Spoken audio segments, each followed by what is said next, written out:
നമസ്കാരം. മുക്കുപണ്ടം പണയം വെച്ചു തട്ടിപ്പ് നടത്തി അതിനുശേഷം താൻ മരിച്ചെന്ന് സ്വയം വാർത്ത പരത്തിയ യുവാവ് പിടിയിൽ. കൊടൈക്കനാലിൽ ഒളിവിൽ കഴിയുകയാണ് ഗാന്ധിനഗർ പോലീസ് ഇയാളെ പിടികൂടുന്നത്. കുമാരനല്ലൂരിൽ വാടകയ്ക്ക് താമസിച്ചിരുന്ന സജീവാണ് പിടിയിലായത്. ആധാർ കാർഡിൽ MR സജീവ് എന്നാണ് പേര്. എറണാകുളം ജില്ലയിലെ ഇടപ്പള്ളിയിലെ വിലാസമാണ് ഇയാൾ നൽകിയിരുന്നത്. എന്നാൽ വോട്ടർ ID കാർഡിൽ കുമാരനല്ലൂരിലെ വിലാസവും. 2023 ഇയാൾ സ്വകാര്യ ധനകാര്യ സ്ഥാപനത്തിന്റെ പനമ്പാലം കുടമാളൂർ ശാഖയിൽ നിന്ന് 5 ലക്ഷം രൂപ മുക്കുപണ്ടം പണയം വെച്ച് തട്ടിയെടുത്തത്.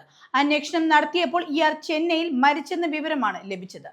തുടർന്നാണ് ധനകാര്യ സ്ഥാപനം പോലീസിൽ വിവരം അറിയിച്ചത്. പത്രത്തിൽ ചരമവാർത്തകളുടെ പേജിൽ ഇയാളുടെ ഫോട്ടോ അടക്കം വാർത്ത വന്നതായി കണ്ടെത്തുകയും ചെയ്തു. ചെന്നൈ അടയാറിൽ സംസ്കാരം നടക്കുമെന്നും വാർത്തയിലുണ്ടായിരുന്നു. അന്വേഷണം വഴിതിരിച്ചുവിടാനുള്ള ശ്രമമാണ് മരണ വാർത്തയെന്ന് സംശയം തോന്നി.